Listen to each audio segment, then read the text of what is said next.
बिस्मिल्लाहिर्रहमानिर्रहीम। अस्सलाम वालेकुम। मैं हूं आपकी मेज़बान सादिया मसूद। प्रोग्राम में खुश आमदीद। नाज़रीन, आज हम बात करेंगे कि मरियम नवाज़ ने मीडिया से गुफ्तगू करते हुए कहा है कि वक्त बदलने वाला है, नवाज शरीफ तब वापस आएंगे जब उनका दिल चाहेगा। तो क्या हमारे इदारे और हमारी अदलिया इतनी कमज़ोर है कि उसको वापस नहीं बुला सकती? इस पर हम बात करेंगे। इसमें हमारे साथ स्टूडियो में मौजूद हैं सीनियर एंकर पर्सन जुल्फ़िकार राहत साहब। जी अस्सलाम वालेकुम। सर, सबसे पहले तो वक्त बदलने वाला है, मरियम नवाज़ का कहना है, ये किस तरफ इशारा है? क्या हुकूमत को कोई ख़तरा है या कोई और बात है? देखिए, मरियम साहबा ने पहले भी बहुत सारी बातें कही, बहुत सारी दावे किए और बड़े बड़े दावे किए, और वो तो आज तक पूरे नहीं हुए। आप ये नवाज शरीफ साहब के बारे में वो फरमा रही हैं, आप मुझे बताएं कि वो ये बात की ना करें तो क्या करें? मिसाल के तौर पे अगर ये कहे कि नवाज शरीफ साहब वापस नहीं आएंगे तो उनकी सियासी मौत है, ये कहेंगे कि सुबह आएंगे, वो आ नहीं सकते। तो मैं ये समझता हूँ कि आपने अपने वर्कर्स को, अपने फॉलोअर्स को, अपने चाहने वालों को एक चक्कर देना होता है। ये पॉलिटिकल लोगों का एक वतीरा होता है। लेकिन एक बात मैं आपको अंदर की बात शेयर करना चाह रहा हूँ आपसे कि मरियम साहबा जो बात कर रही हैं वो बुनियादी तौर पे किसी के इशारे पे, किसी के इशारे पे, किसी के कहने पे कर रही है, और वो उनको बाकायदा तौर पे बड़ा ऑर्गेनाइज्ड इशारा लगाया गया है।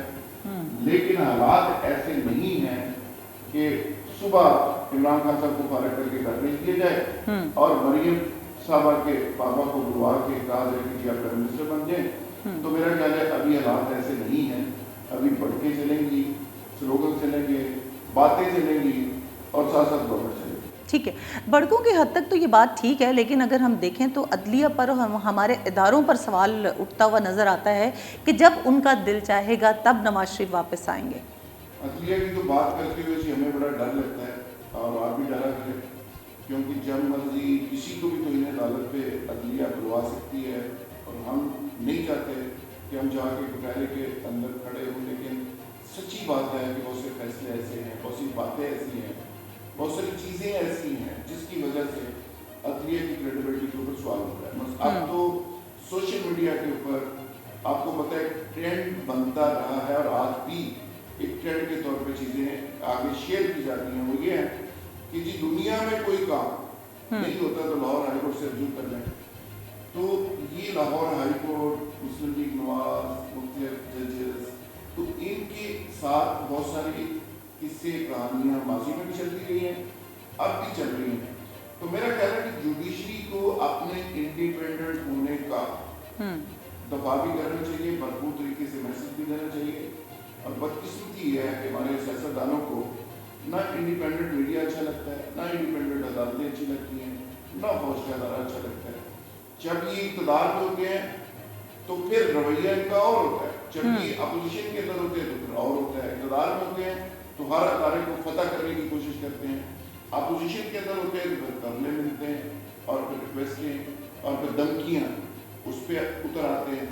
तो मैं ये समझता हूँ कि ये मुस्लिम लीग नवाज की कुछ फ्रस्ट्रेशन है, और वो फ्रस्ट्रेशन तब उनकी ख़त्म होगी जब मियां नवाज शरीफ साहब को ऐसे मिट्टी का निशान बनाते हुए, क्योंकि कश्मीर फतह करने के लिए गए हुए हैं, फतह करके जब वापस आएंगे और मुल्क के अंदर दोबारा उनको हाथ डाले जाएंगे, बड़े अहदे पे बिठाया जाएगा, तो फिर उनकी फ्रस्ट्रेशन भी खत्म हो जाएगी। फिर ये मुल्क भी ठीक है, फिर बयानियाँ भी ठीक है, फिर मज़ामत से मुफाहमत पे आ जाएंगे। तो ये एक बहुत बड़ी बदकिस्मती है। अगर नून लीग को किसी अदालत से इंसाफ मिलता है तो अदालत बहुत अच्छी है, किसी जगह छोटा सा प्रॉब्लम होता है तो अदालत बहुत बुरी है। तो ये एक बहुत बड़ी बदकिस्मती हमारी माजी में भी रही है और आज भी चल रही है। वैसे मरियम नवाज़ ने ये इशारा दिया है कि नवाज शरीफ साहब जो हैं वो वापस आ रहे हैं। इन फ्यूचर आपको लगता है, जबकि बरतानिया में भी सिचुएशन थोड़ी सी डिफ़िकल्ट होती नज़र आ रही है? देखिए, ये भी तो उनका पासपोर्ट भी मंसूख हुआ है, अभी तो करीब मुझे नहीं लगता कि इतनी जल्दी वो आ सकें।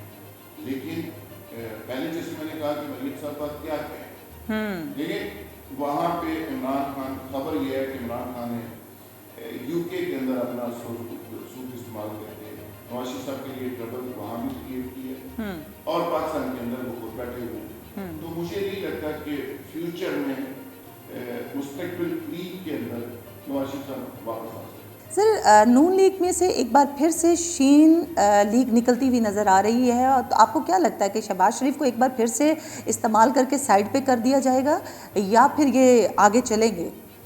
دیکھیے یہ پوری دنیا کا جو نظام چل رہا ہے یہ بلیک میلنگ کے اوپر چل رہا ہے، کسی کو استعمال کرنے کے اوپر چل رہا ہے، ہر بڑا اپنے چھوٹے کو استعمال کرتا ہے. اسی طرح جو ادارے ہیں وہ لوگوں کو یوز کرتے ہیں، کچھ لوگ ہیں وہ اداروں کو یوز کرتے ہیں، کچھ اداروں کا نام یوز کرتے ہیں. تو یہ پوری دنیا کا نظام ایسے ہی چل رہا ہے. فوج کا اگر فوج کی آپ بات کریں اس پہ بہت سارے الزامات رکھتے ہیں، بہت سارے لوگوں کے ساتھ اس کو نفی کر دیا جاتا ہے، پاکستان کی ایجنسیز کی بات کی جاتی ہے، عدلیہ کی بات کی جاتی ہے. تو یہاں پہ بہت سے لوگ ایسے ہیں جن کو اداروں کی بنیاد کے اوپر بلیک میل بھی کیا جاتا ہے، اور کچھ لوگ ایسے جو اداروں کو کچھ چیزوں کی بنیاد پہ بلیک میل بھی کرتے ہیں. تو یہ ایک دھندا ہے، جیسے کہتے ہیں نا دھندا ہے پر گندا ہے. یہ جیسے کہتے ہیں کہ بات تو سچ ہے مگر بات ہے رسوائی کی. شہباز شریف صاحب خود رابطے کرتے ہیں، کچھ لوگ ان سے رابطے کرتے ہیں، اور کہا بھی جاتا ہے، اور یہ بات اب حقیقت ثابت تقریباً ہو چکی ہے کہ نواز شریف صاحب اور شہباز شریف صاحب گڈ کاپ اور بیڈ کاپ کے طور پہ کھیلتے ہیں، اور وہ ایجنسیز کو چکر دیتے ہیں، وہ فوج کے ادارے کو چکر دیتے ہیں، لیکن اب جوابی طور پہ ان کو بھی آگے سے بھی چکر دے رہا ہے. تو یہ میرا خیال ہے کہ جب سے پاکستان بنا ہے اس طرح کی مینجمنٹ چلتی رہی ہے. لیکن نون لیگ کے اندر سے جو شین نکلنے والی بات ہے وہ مجھے نہیں لگتا کہ نواز شریف صاحب کی زندگی میں یہ ہوگا. یہ ایک ہی کشتی کے سوار ہیں اور سیانے بھی ہیں، سمجھدار بھی ہیں.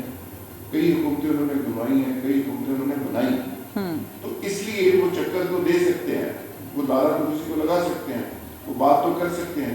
لیکن مجھے نہیں لگتا کہ شہباز شریف صاحب اپنے بھائی کو اس طرح بٹرے کریں گے جس طرح کی ٹوکو کی جا رہی ہے. ٹھیک ہے سر، اگر ہم پی ڈی ایم کے حوالے سے اب بات کریں، کیونکہ پی ڈی ایم ایک بار پھر سے ایکٹیو نظر آ رہی ہے، تو بلاول بھٹو کیا ان کا ساتھ دیں گے؟ اب بلاول بھٹو تو میرا خیال ہے ڈسٹنس پیدا کر چکے ہیں. بلاول بھٹو صاحب نے کافی بڑا تنزیہ ٹویٹ کیا ہے. پیپلز پارٹی کسی اور کشتی میں سوار ہو چکی ہے، اس کو کوئی اور انسینٹو دے دیا گیا ہے، ایک پیکج ڈیل دے دی گئی ہے.